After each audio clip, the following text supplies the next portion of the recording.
मैं Sameer Kumar Pathak BA 6 semester के विद्यार्थियों के साथ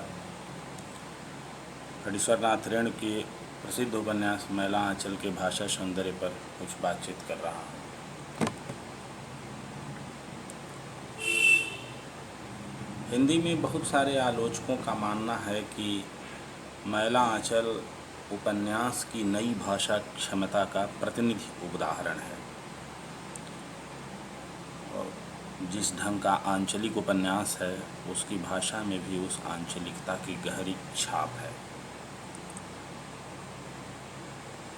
मैला आंचल का कथानक पूर्णिया जिले के मेरीगंज अंचल का है। मेरीगंज में नैतिकता अनैतिकता का कोई मानदंड नहीं है। गरीबी, उपेक्षा, प्रताड़ना, जलालत का पूरा वातावरण चारों तरफ भरा हुआ है। समाज भिन्न भिन्न तरह के अनैतिक क्रियाकलापों से ग्रस्त है। छुआछूत, जाति धर्म के झगड़े, अंधविश्वास, धार्मिक आर्थिक शोषण, पार्टीबंदी, लड़ाई झगड़े,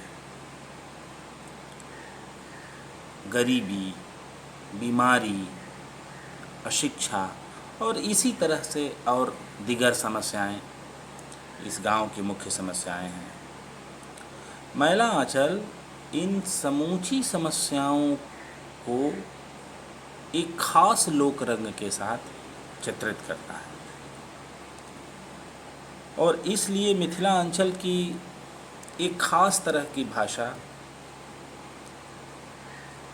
जिसमें खड़ी बोले के आंचलिक शब्द भी हैं, क्षेत्रीय शब्द भी हैं, मिला करके रेणु एक खास तरह के भाषिक सौंदर्य का निर्माण करते हैं। जैसे डागडर, स्टेशन के लिए टीशन, प्राइवेट के लिए प्राइवेट, लीडरी,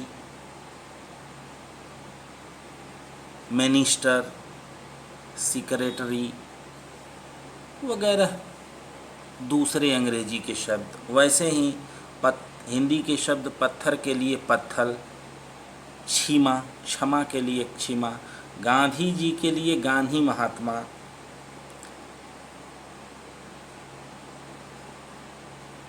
जिंदाबाद के लिए जिन्हाबाद वगैरह वगैरह, कार्य के लिए कारज। और इसके साथ ही रेणु खास तरह की ध्वन्यात्मकता पर भी विचार करते हैं। बार बार डिम डिमिक डिमिक डिम डिमिक डिमिक उसमें आता है। रुनझुनुक झुनुक, रुनझुनुक झुनुक, ढाक ढिका ढाक ढिका। बहुत सारी लोकोक्तियाँ, मुहावरे हूबहू रेणु ने इस्तेमाल की हैं। बाजी मार लेना, 9-2-11 हो जाना, आँखों में काना, लीडरी छांटना। इसके साथ साथ रेणु कई जगह एक चित्र विधान की बिंबात्मक भाषा का इस्तेमाल करते हैं। जैसे नई दुल्हन ओहार के पर्दे को हटाकर घूंघट को जरा पीछे खिसकाकर झांकती है। झरबेर के घने जंगलों के बीच ईंट पत्थरों का ढेर, कोठी कहाँ है। रेणु ने जो भाषा इस्तेमाल की है वह पात्रों के अनुकूल है और गंभीर चिंतन परक भाषा के साथ साथ बहुत सामान्य खास किस्म की टिपिकल ग्रामीण भाषा, जिसमें गांव के लोग एक दूसरे के साथ अपनी बातचीत करते हैं, उसका रेणु ने हूबहू इस्तेमाल किया है। और इससे उपन्यास की खूबसूरती में और निखार आ गया है। रेणु जिस भाषिक संरचना का प्रयोग करते हैं वह एकदम मौलिक है। उसका समूचा संस्कार वाक्य रचना से लेकर के मुहावरों तक में लोक रंग को प्रवाहित करने की रेणु ने कोशिश की है। मैला आंचल में जिस यथार्थ की सृष्टि की गई है वह बहुत व्यापक है। उसमें सैकड़ों कथा चरित्र हैं, भिन्न भिन्न तरह की मन स्थितियाँ हैं और क्रियाकलापों की अभिव्यक्ति के लिए भाषा की अनेक छवियों का इस्तेमाल उपन्यासकार ने किया है। नरेटर की भाषा अलग है और भिन्न भिन्न सामाजिक राजनीतिक संदर्भों में रहने वाले पात्रों की भाषा अलग अलग है। जहाँ जैसी भाषा की ज़रूरत महसूस हुई है, रेणु ने वैसी भाषा का इस्तेमाल किया है। केवल उपन्यासकार या नरेटर की ही भाषा को देखा जाए तो वह सब जगह एक तरह की भाषा का इस्तेमाल नहीं करता। वह कई जगह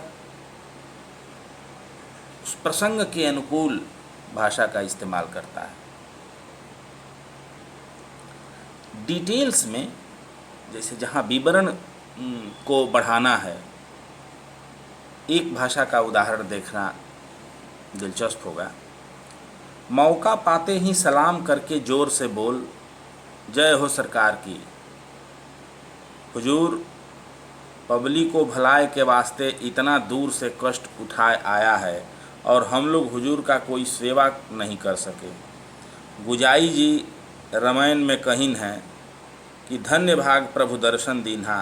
हुजूर सेवक का नाम राम कृपाल सिंह, वल्द गरीब निवाज सिंह, मोतल्ला जात राजपूत, मोकाम गढ़ बुंदेल राजपुताना, हाल मोकाम मेरीगंज। जो मार्टिन अधिकारी है, अंग्रेज अधिकारी है, उसके सामने ये जमींदार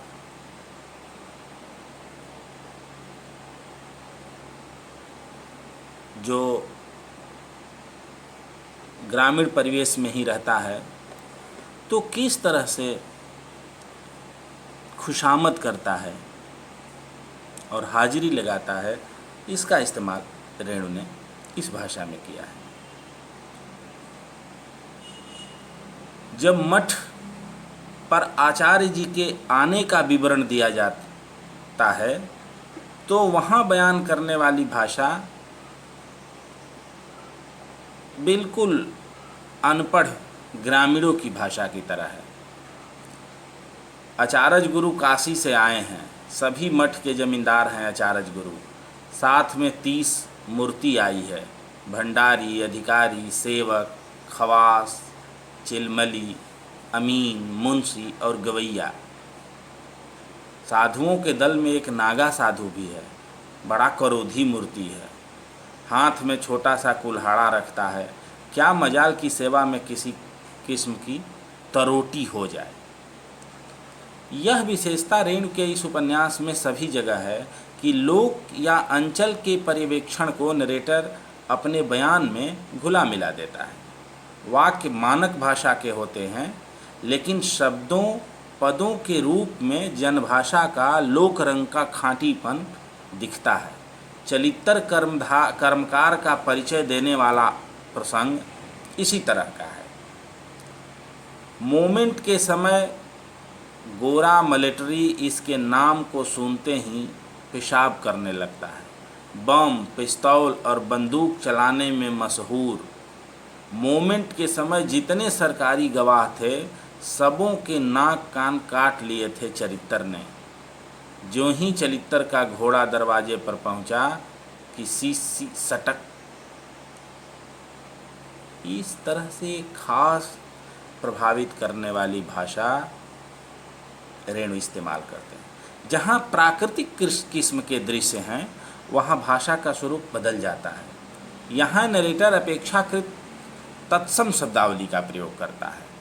अलंकरण के स्पर्श से इसके स्थलों की भाषा बहुत लाक्षणिकता और अर्थगौरव से संपन्न हो जाती है।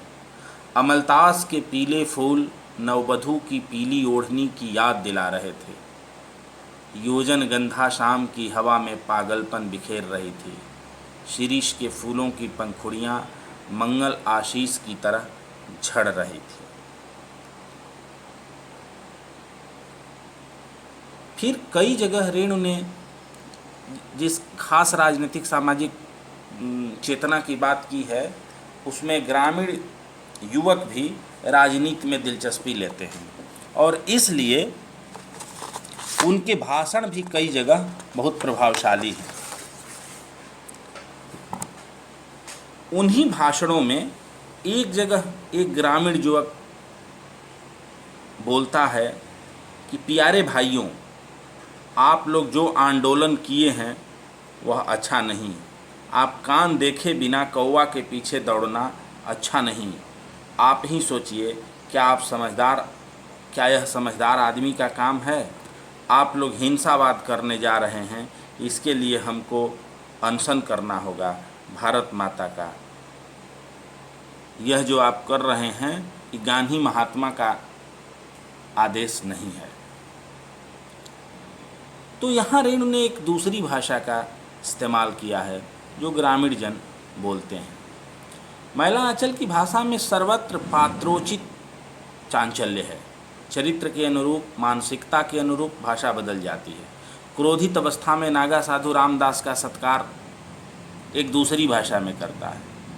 वहीं डॉक्टर प्रशांत और कमला के प्रेम प्रसंग की भाषा बिल्कुल दूसरे तरह की है। भाषा को ध्वनि, दृश्य, बिंबों से समृद्ध करना महिला आंचल की उल्लेखनीय विशेषता है। चाहे बरसात का दृश्य हो या गर्मी, चिलचिलाती गर्मी का मौसम, चाहे कुत्तों की आवाज़ हो या ढोल की आवाज़, खंजड़ी की झुनुक, ध्वनियों की बहुत सारे ललित प्रस्तुति उपन्यासकार ने की है। और ऐसा करने का उद्देश्य उपन्यास के भीतर या उपन्यास में वर्णित सामाजिक, राजनीतिक, आर्थिक जीवन स्थितियों को चित्रित करने में जिस लोक रंग का इस्तेमाल किया गया है उसको पूरे वैभव के साथ प्रदर्शित करना है। इसका उद्देश्य भाषा की छटा बिखेरना नहीं है, बल्कि सामाजिक यथार्थ की उन वास्तविक सच्चाइयों को बहुत डूब कर चित्रित करना है। इसलिए यह भाषिक संरचना सहज ही उपन्यास में आ गई है।